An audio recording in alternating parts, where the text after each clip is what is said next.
Yo, yo, yo, yo, what is up? What is up? Welcome into the show.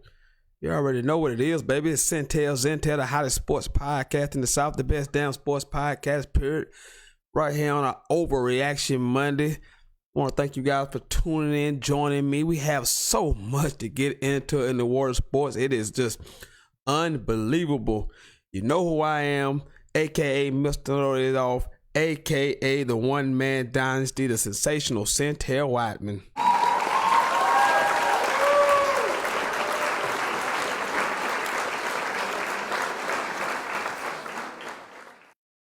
Oh yeah, like I said, man, so much to get into. This is a sports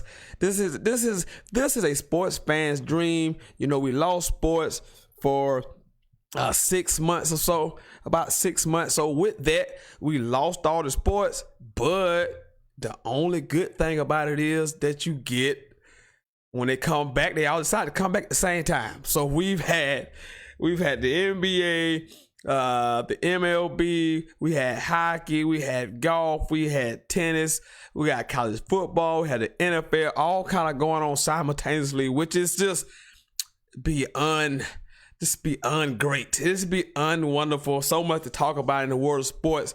I guess we need to start with what happened last night in the NBA Finals. It was the Lakers winning their 17th NBA championship, led by LeBron James and Anthony Davis. They finally dispatched of the Miami Heat 4-2. Dominating performance last night. Just crushed the Heat in every way last night possible. 106-93 was the final score, but that was not indicative of just how lopsided last night's game were. Lakers came out really strong on the defensive end. LeBron set the tempo early. AD, Rajon Rondo came in and gave him great energy, 19 points off the bench, and it was just a boat. They boat raced them. And today, all we're talking about today is, the greatness of LeBron, 4th championship, with three different franchises. You can debate your mama. I'm here for the debate. Like, if you want to call in and talk and debate, well, comment today. I can't take any phone calls, but you want to call in, and you want to debate and all that, that's fine. I would listen to it. I mean, I don't mind it, but it's annoying to me. It gets a little annoying. You know, I've always stated I thought Michael was the GOAT. I have no problem with that, but I don't have to go out my way to diminish anything that LeBron has done just to prop up MJ. LeBron is great. LeBron is on the Mount Rushmore of basketball. He's at the table with Mike. I don't believe he's at the head of the table, but I think he's at the table. But I don't have to kill him and take every opportunity to slight this man. It doesn't matter what he does, who he wins with. It's always some backlash and some critique that's out there, which is just flat out ridiculous, and it's quite annoying. It's very, very, very annoying to see. But I'm here. If you guys want to discuss that, you want to get into that, you can comment. I can't take any phone calls today. As you can see, I got a different setup going on, so I can't really take any phone calls. Excuse me, I haven't set anything up yet. But if you want to get in, discuss the Lakers winning the championship last night, discuss LeBron's place in NBA history, we can do that. But again, like I said, I'm not gonna be here to sit here and argue with you about who the best. I'm not gonna get into an argument about who is the best. I'm not gonna do that. But if we want to talk about what we saw last night, this NBA season, which was absolutely crazy, many people thought that was an impossible task that the NBA pulled off by having this bubble. It was a brilliant idea by Adam Silver and the rest of the NBA. They pulled it off. Zero. They had 22 teams to start with, and they managed to have 0 positive corona tests throughout the duration down in Orlando that concluded last night.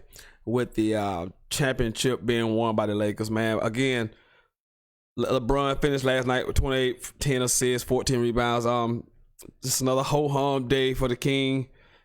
AD chipped in. Like I say, Rondo had played really well last night. So just gotta tip the cap sometimes. You just gotta give it up sometimes. Praise people.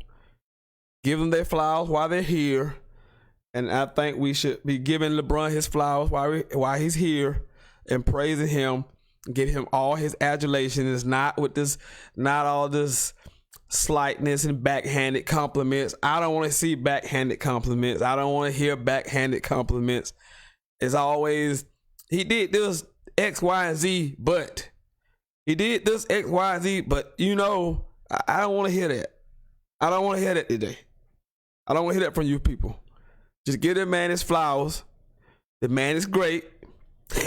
Give him his flowers. And truth be told, the dirty little secret that's out there, he's still the best player in the world. He's still the best player in the world at 35. Yeah, 17. He is still the best player. He is still the best player. You can put that guy on anybody's team, and he's still going to lead the team, make them a whole lot significantly better. That's what he's done his whole career. Every team he's ever been on, except for the exception of last year with the Lakers when he got hurt, when that team was actually doing pretty well before he got hurt. But that's the dirty little secret, that he's the best player still in the NBA. Lakers win it all. 17-time champions. I guess I would be remiss if I didn't mention the fact that, the late, great Kobe Bryant, who passed earlier this year. So what an emotional year. You're talking about a season that started in October and just wrapped up in October. You had, like I said, you had the tragic death of Kobe in there. You had a pandemic in there. You've had social unrest mixed in, and then you had the bubble. So kudos to the NBA. Kudos to Adam Silver. Kudos to all the players, families, and all of that made this possible. And congratulations to the LA Lakers again. If you want to chat, comment, you feel free. Let's move on to another thing that we saw last night, and that was the Sunday night football game between the Vikings and the Seattle Seahawks. His name is Russell, last name Wilson. And the Minnesota Vikings made an absolute horrible coaching decision last night. You didn't see this. The Vikings were by 5 in the red zone late in the game. Could have had a chance on 4th and 1 to kick a field goal to go up by 8, which is what I would have did. But instead, the Vikings went for it on 4th and 1, got stopped. Russell Wilson gets the ball, has a timeout, and before you know it, it's boom, boom, boom. Russell's down the field, and they didn't even really need the timeout. They didn't even need the timeout. That's how magnificent he was in that last drive. I keep telling you, I've tried my best to, I can't, I want to hate this guy. I want to dislike Russell because he's in my divisions. He's really, really good. He's driven me crazy. He's beaten me so many times that I've lost count. But the Vikings, come on, man. Really? You're going to give this guy the ball back? I would, with a chance to beat you instead of a chance. The worst you could have did with a field goal is get tied. That was the worst you could do, was be tied. And the fact that you would go for it on 4th and 1 and not kick that field goal is astounding to me. And you deserve what you get. Russell, go out the field. DK Metcalf, who's turning into a star in this league right before our eyes, is just a big time receiver. He made tremendous plays on that final drive, as well as Russell, including the game-winning touchdown catch. Like I say, let's talk about this guy. Let's talk about this guy. This guy is clearly right now the front runner for the NFL MVP. I want to hate. I want to hate, but I can't hate. I cannot hate this guy. I want to hate, but I can't hate this guy. I know he's corny sometimes, with it, the way he talks to the media and how he presents himself. But hey, it doesn't bother me one bit. You know, it doesn't bother me not one bit, man. He just goes out and gets it done. He's just a flat out winner. And sometimes that's what it takes. Intangibles, flat out winner, a baller. That's what he is, a flat out winner and a baller. Seahawks win the game last night over the Minnesota Vikings. We have a Monday night football game tonight. We have the Chargers at 1-3 taking on the New Orleans Saints, who are 2-2. Saints will be without Michael Thomas, not because of the injury. And I must repeat, that is not why he will be out. Michael Thomas will be out because he got into an altercation with a teammate. And knowing that I know this guy that he got into an altercation with, I'm not surprised at all. Got into a former Florida Gator safety, Chauncey Gardner Jr. So I'm not at all surprised about that situation. So he'll be out tonight. But the Chargers, as you know, they named Justin Herbert would be the starting quarterback going forward. I don't see if this is a surprise to anyone with a brain that they were moving on to Justin Herbert. And hey, let me pop my collar a little bit. I've been telling you about Justin Herbert, they're off the shoulder, for a little while. Now, I've been impressed with the kid from day one, and I thought he was really good. I thought he should have been behind Joe Burrow. That's just my opinion. I wouldn't even been mad that he was the first quarterback taken. I knew Joe Burrow would be, but I definitely had him in front of Tua. So Justin Herbert and the Chargers take on the New Orleans Saints tonight on Monday Night Football. Okay. All right. Let's take a quick break. And when we get back, we're going to go down. You know how we do. We're going to go down the NFL scoreboard, hit all of that, get my thoughts on all the games from this past weekend. Hopefully get some comments from you guys. But do not go anywhere. Like I said, we're going to take a quick break. Be right back, and we'll be talking about all of yesterday's NFL games, highlights and lowlights. Do not go anywhere. You're watching the hottest sports podcast in the South, Sentell.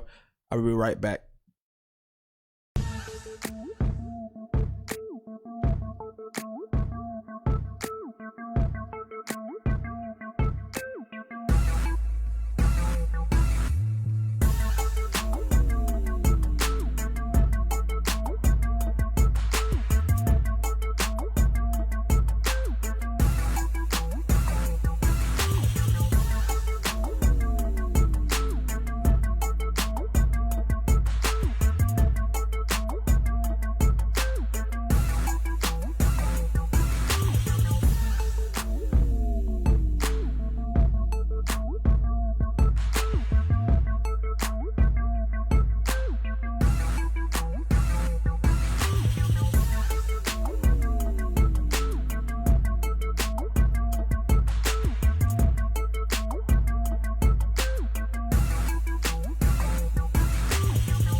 Yo, I am back.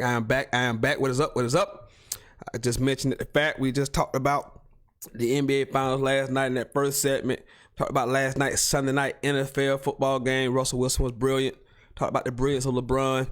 Let's kind of move on to a Sunday, and then we may get on to Saturday's college football scoreboard. But let's do like we always do around here. Let's get to the weekend in the NFL. If you don't mind, let's get on into that and get into these scores and see what caught our eye from this past week in the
do this, but I'm going to do it because I'm a man, and that's what I do. I'm going to go through these college games really, really quickly. All right, I got them up. All right, let's go through these scores. It was the number 1 team in the country, Clemson, taking on the number 7 ranked Miami Hurricanes. They just beat them down. Yeah, 42-17. Wasn't really close. Miami couldn't do anything. I think Miami finished the game with like 7 first downs, maybe. They just pounded them. Travis Etienne may be the best player in the whole entire country. Not just best running back. He may be the best player in the country. He was outstanding. 42-17. Clemson all over Miami. The U is not back. The U is not back. They beat nobody. They beat UAB. They beat up Louisville, who turned out to not be as good as we thought they would be. They beat up on Florida State, who was just god-awful. They got some good foundational pieces, but they stepped into the weight class this past weekend, and they're not even close to Clemson. They're not even the same book as Clemson right now. Clemson smashed them 42-17. It was the 3rd-ranked Georgia Bulldogs. No, let's go back. It was the 2nd-ranked Alabama. Clemson tied over Ole Miss in just a wild game, 63-49. Apparently, defenses are optional in the SEC now. I don't even know where to begin with this. I mean, then you have Alabama players coming out making excuses. The coaches talking about Ole Miss knew their plays and caught defensive signals and all of those blah blah blah. Whatever. Take your medicine. 49 points given up by Alabama. It took 63 points to beat Ole Miss, but they somehow pulled through. Najee Harris had 5 touchdowns. Alabama defeats them. And then it was the 3rd-ranked Georgia Bulldogs, who, this game was close at halftime. They end up scoring 27 unanswered against Tennessee to win the game 44-21. But again, this game was close. They outscored them 27-0. And just roll on again. Again, good quarterback play from Stetson Bennett. And the one team besides Clemson in all the country right now, the one team that currently are playing that plays defense is Georgia. So inevitably, what I'm telling you is we're looking at a Georgia-Clemson matchup potentially in the national championship game, because right now they're the 2 most complete teams. Now, I don't think the quarterback is any good at Georgia, but he's doing enough. With that defense, he doesn't have to do a whole lot. Just don't turn the ball over, make the plays when they're there, and they'll be in every ball game, which sets up a huge game next weekend in the SEC. Alabama and Georgia in Tuscaloosa, number 2 and number 3 in the country. We'll see if Alabama can move the ball against this Georgia defense, which I suspect they will. So it's going to be incumbent upon Georgia's offense to see can they do enough? Because I think Alabama will be able to move the ball against that defense, even though nobody has moved it all year long. But we shall see. Bama and Georgia next week. It was A&M beating my 4th-ranked Florida Gators 45-38. Man, I don't even want to talk about this. You have to talk about this. Again, just no defense. Just can't stop anything, can't get off the field. Texas A&M put over 540 yards with the offense. We've given up 100 points through 3 games. 100 points through 3 games. Let that sink in for a minute. We've given up over 100 points in 3 games. That is not championship level type defense, and I knew we were in trouble going into the game. And it showed. We could not get a stop, couldn't get off the field, couldn't stop them. Just bad all around. A&M gets a win over Florida. It was the number 5 ranked Notre Dame Irish over Florida State, 42-26. Ian Book played really well, but it's Florida State, so I don't know what to judge that off. We won't know much about Notre Dame until November the 7th, if I'm not mistaken. Clemson goes out to South Bend, so we'll find out more about Notre Dame then. But until then, a good win by Notre Dame. They hadn't played in a couple weeks because of COVID and various other things. In the shootout, it was North Carolina over Virginia Tech, 56-45, I believe it was. We finally got to see the offense that we thought we would see from the Tar Heels. Sam Howell finally got it going. They have a great running game. They got a great 1-2 punch at running back. Hunter, Carter, and I can't think of those guys' name, but finally got them going. Daz Newsome got it going. Carolina over Virginia Tech. It was Auburn squeaking by Arkansas. Arkansas should have won this ball game. SEC made a critical mistake on a non-spike play. Bo Nix tucked the snap, fumbled it, and then spiked it. So that should have been a fumble that Arkansas recovered. But in the end, Auburn hits a game-winning field goal. But kudos to Arkansas, man. Arkansas should be 2-1, and they are led by former Florida Gator quarterback Felipe Franks, who's played very, very well the last 2 weeks. So big shout out to Arkansas and Sam Pittman, man. They've been competitive so far in the first 3 games of the season. It was BYU over UT San Antonio, 27-20. Not a great performance, but they got a nice quarterback. I like the quarterback, Zach. I think his name is Zach. Played really well for them. And then another upset at the SEC. Missouri dropped 45 points against LSU. They are 1-2. The defending national champs are 1-2. The defending national champs are 1-2. Could not stop Missouri. This game was moved to Columbia due to the Hurricane Delta. So it was supposed to be a home game for LSU. But with that being said, LSU is much like Florida, cannot stop anything right now. Cannot stop. Cannot stop anything. And I don't know. They play this weekend, and I don't know what's going to happen. First team to 40, maybe 50, because I just don't see.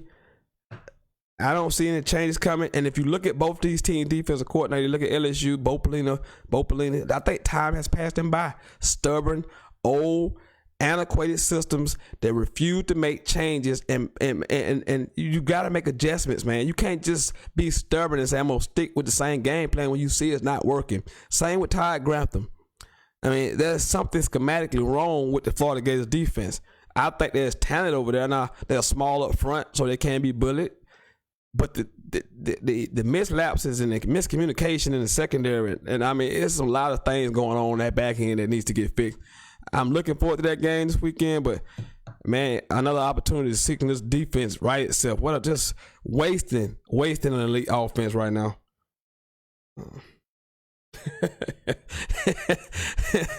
Keep this asks what's the over under the amount of yards Todd Grantham defense give up this week. And I just meant, we're just talking about this LSU game, and we gave up 600 yards to A&M. Ole Miss. Carolina moved it pretty well. They ran it down through. I don't think they had that many total yards, but again, they put up 28 points. And then last week we gave up 41.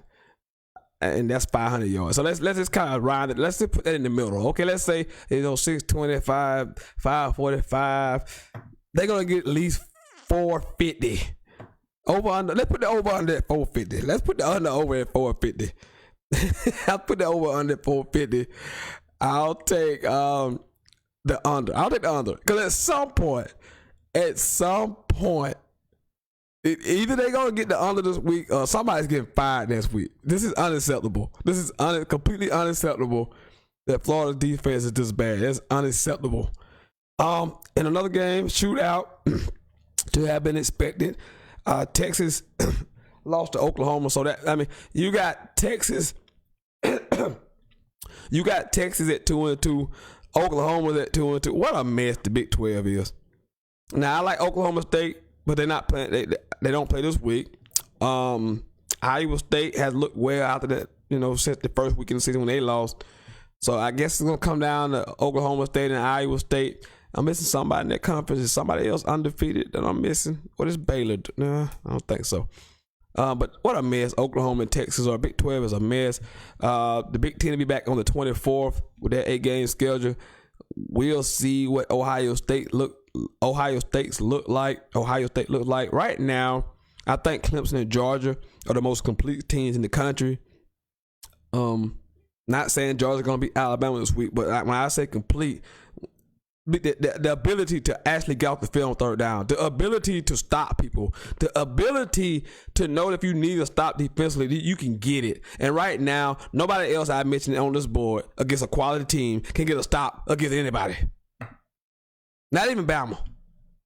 Not even Bama. Now, I don't think Georgia's offense that's anything great. So that's why I believe Alabama can beat Georgia, because I don't think Georgia's offense is potent. But against everybody else, Georgia's gonna be fine. I think outside of Clemson, they're the most complete team in college football.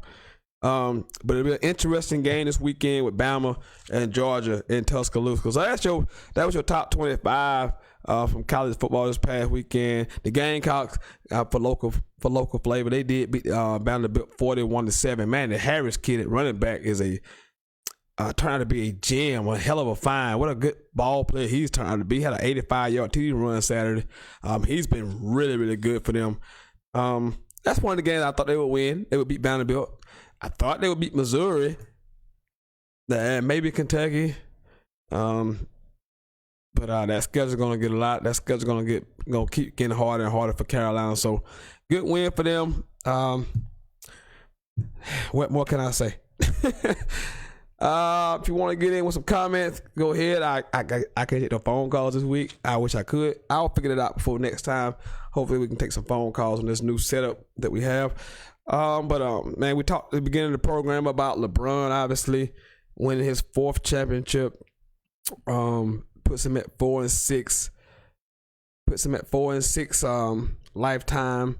And 3 times with 3 different organizations that were bad before he got there. So say whatever you want. Again, I'm not here to debate about whatever, but just know LeBron is one of the greatest of all times. He's on the Mount Rushmore. He's on the Mount Rushmore of the NBA without question about that. I tried this little 4 o'clock segment, but hey, I'm tripping because you know what? Because there is something else to be talked about. There is something else to be talked about. There is something else happening tonight outside of that Monday Night Football game. I have let this slip. We are going to do this right now. We're going to do this right now. We're going to talk baseball right now. I don't care who likes it. It's happening. It's happening right now. We're going to talk baseball. Oh, yeah. Yes, sir. We're going to talk about this right here. The NLCS, we're going to talk about it. It's the Dodgers versus the Braves. I cannot wait. I am ecstatic. Series starts tonight on Fox, 8 p.m. Eastern time. It is those damn Dodgers, man. They have been so good the last several years. They have been the best without any championships. They have been the best team the last 3, 4, 5, maybe 5 years or so. And you know, last year they didn't win it all. But guess what they go do? They go out and add maybe the best player, second best player in the American League. They go and add the 2018 AL MVP and Mookie Betts to go along with the 2019 NL MVP they have on their team, Cody Bellinger. This team is loaded. Corey Seager. They're loaded. Muncy. I'm missing some people. Jock Peterson. They loaded, man. Will Smith at catcher. They just loaded, man. They Walker Buehler's a stud. I know he missed most of the season, but he was 18-4 last year. 3 ERA. 25-year-old stud. You know, you still got Clayton Kershaw.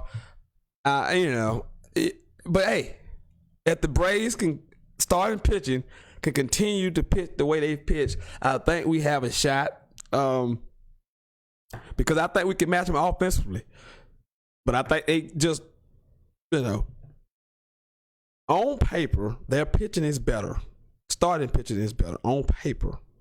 But what we've done the last 2 series, if we can replicate that, something to that effect, we will be right there. Because, again, I think offense, we can challenge them.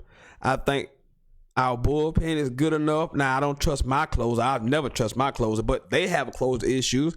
Kenley Jansen, the wonderful closer they've had for several years, is struggling right now. We don't know if he's going to be the closer in this series. Who do they go to in late inning situations? So that's a question mark for the Dodgers. But I think that if we can continue to pitch the way we've pitched so far in these first 2 series, this would be a dog fight of a series. I cannot wait. I'm ecstatic. As you see, I'm decked out in my Braves.